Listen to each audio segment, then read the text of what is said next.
السلام علیکم ورحمۃ اللہ وبرکاتہ۔ آج ہم بات کریں گے دو پوائنٹس کو لے کے۔ نمبر ون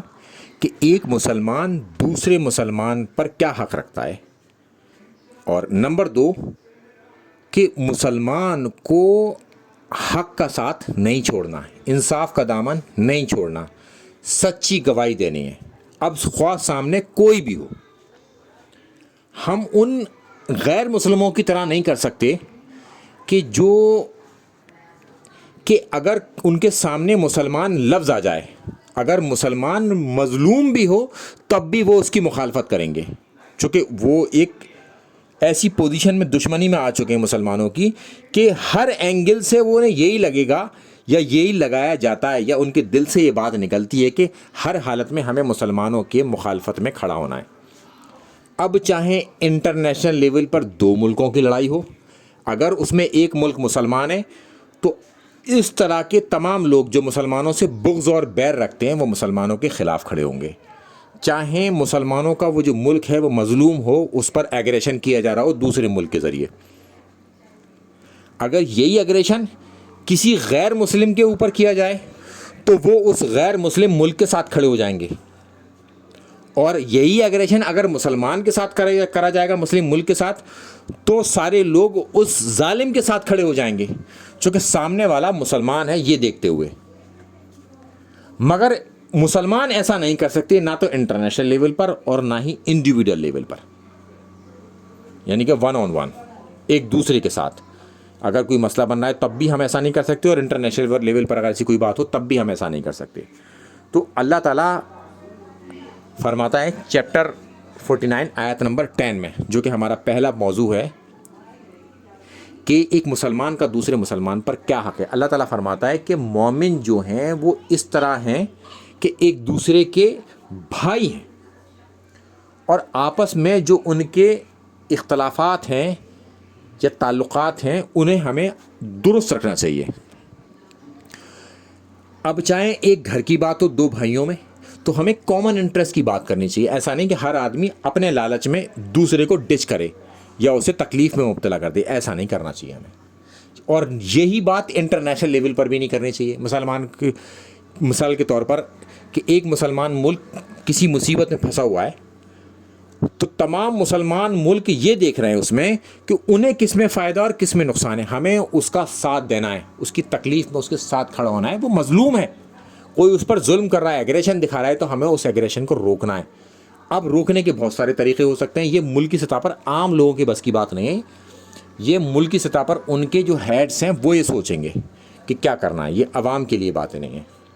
مگر انہیں اس فیور میں سوچنا چاہیے، اپنی باتوں کو چھوڑ کر، آپس کے اختلاف کو بھی بلا کر اور اپنے فائدوں کو بھی چھوڑ کر ایک کامن انٹرسٹ پر صحیح کے ساتھ کھڑا ہونا چاہیے۔ اور چاہے اگر کوئی مسلمان ملک کسی غیر مسلم ملک کے اوپر ایگریشن دکھا رہا ہے تب اس کو بھی ہمیں کنڈیم کرنا ہے۔ پھر اللہ کے رسول صلی اللہ علیہ وسلم نے اس بات کو اور ایکسپلین کیا اور فرمایا کہ ایک مسلمان دوسرے مسلمان سے محبت کرے، نمبر ون، اس کے ساتھ ہمدردی کرے، اور ان کی مثال ایسی ہے مسلمانوں کی کہ جسم کے اگر ایک حصے میں کوئی تکلیف ہو تو پورا جسم بیمار ہو جاتا ہے، اور پورے جسم میں بخار آ جاتا ہے، اور پورے بخار کی وجہ سے وہ پورا جسم اس تکلیف والے حصے کا ساتھ دیتا ہے۔ پھر اللہ کے رسول صلی اللہ علیہ وسلم نے اس کو اور قریب سے سمجھایا کہ ایک آنکھ میں تکلیف ہو جائے تو پورا جسم تکلیف میں مبتلا ہو جاتا ہے۔ یہ مسلمانوں کی مثال ہے آپس میں، اب چاہے انٹرنیشنل لیول پر ہو یا انڈیویڈول لیول پر۔ اور اگر سر میں درد ہو جائے تو پورا جسم تکلیف میں آ جائے گا۔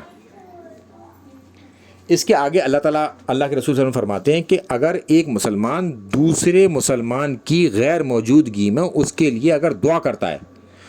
تو اللہ تعالیٰ ایک فرشتہ اس کے اوپر متعین کر دیتا ہے جو اس کی ہر دعا پر آمین کہتا ہے، اور وہ دعا اس مومن کے اوپر بھی لوٹاتا ہے جو اس نے اپنے بھائی کی لیے مانگی تھی اس کی غیر موجودگی میں۔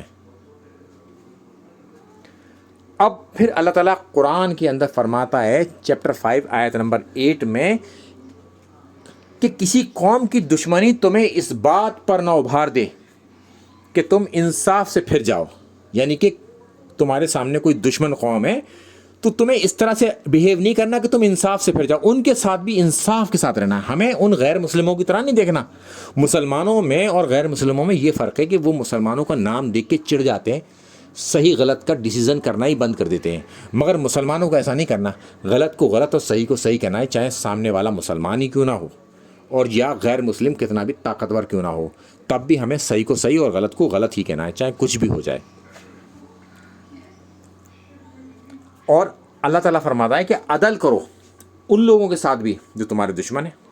اور اللہ تعالیٰ سب کچھ جاننے والا ہے. اور جو ہمارے دل میں نا، اللہ تعالیٰ سب جانتا ہے کہ ہم دھوکہ ظاہری طور پر کسی کو دے سکتے ہیں، مگر انٹرنلی ہم بھی جانتے ہیں کہ ہم کیا کر رہے ہیں. پھر اللہ تعالیٰ اس آیت کے اندر چیپٹر 4 آیت نمبر 135 میں بالکل ایکسپلین کر دیتا ہے اس بات کو، کہ کسی طریقے کی گنجائش نہیں چھوڑتا کہ اگر انصاف جو ہے کی زد میں اگر ہم خود آ جائیں تب بھی ہمیں انصاف کے ساتھ کھڑا ہونا ہے، ہمارے والدین آ جائیں تب بھی ہمیں انصاف کے ساتھ کھڑا ہونا ہے، اور ہمارے رشتہ دار آ جائیں تب بھی ہمیں انصاف کے ساتھ ہی کھڑا ہونا ہے. اور اس بات کا بالکل خیال نہیں کرنا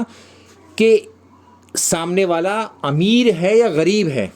امیر سے ہم بعد میں یہ فائدے اٹھا سکتے ہیں اور غریب کے اوپر کبھی تس کھا جائیں. ہم چاہے امیر ہو یا غریب ہو، ہمیں انصاف کا ساتھ دینا ہے. اگر امیر کے فیور میں تب بھی ہمیں انصاف کرنا ہے، اور غریب کے فیور میں تب بھی ہمیں انصاف کرنا ہے. چاہے غریب کے اگینسٹ ہے تب بھی ہمیں بتانا ہے کہ یہ اگینسٹ بات اس کی ہے. ہمیں ترس نہیں کھانا، اور نہ ہی کسی کی دھونس کھانی ہے کسی امیر کی. اور اس میں تیسرے طریقے کے ایک لوگ اور ہوتے ہیں جو لگی لپٹی بات کر کر بیچ سے نکلنے کی کوشش کرتے ہیں کہ انہیں سچ بھی بتانا نہ پڑے اور وہ اس میں سے نکل بھی جائیں. تو ایسے لوگوں کو بھی اللہ تعالیٰ نے اس میں خوب اچھی طرح سے گھیرا ہے کہ اور اگر تم نے لگی لپٹی بات کی اور سچائی سے پہلو بچایا تو جان رکھو جو کچھ تم کرتے ہو اللہ کو اس کی خبر ہے. یعنی کہ ہم بچ نہیں سکتے. دنیا کی نگاہ میں تو ہم بچ کے نکل گئے لگی لپٹی بات کر کر، اور سچائی سے ہم نے پہلو پھرا لیا اور وہاں بھاگ لیے اس جگہ سے جہاں ہمیں گواہی دینی پڑتی، ہمیں سچائی کا ساتھ دینا پڑتا، وہاں سے ہم پتلی گلی سے نکل لیے لگی لپٹی بات کر کر. تو ایسا نہیں کر سکتے. اللہ تعالیٰ سب کچھ جاننے والا ہے، کیونکہ ہم نے حق کا دامن اس وقت چھوڑ دیا تھا. تو لہٰذا مسلمان غیر مسلم کی طرح نہیں ہے، ہمیں ان سے نہیں سیکھنا کچھ. ہمیں جو کچھ سیکھنا ہے وہ قرآن سے سیکھنا ہے، ہمیشہ حق کا ساتھ دینا چاہے کچھ بھی ہو جائے. السلام علیکم ورحمۃ اللہ وبرکاتہ.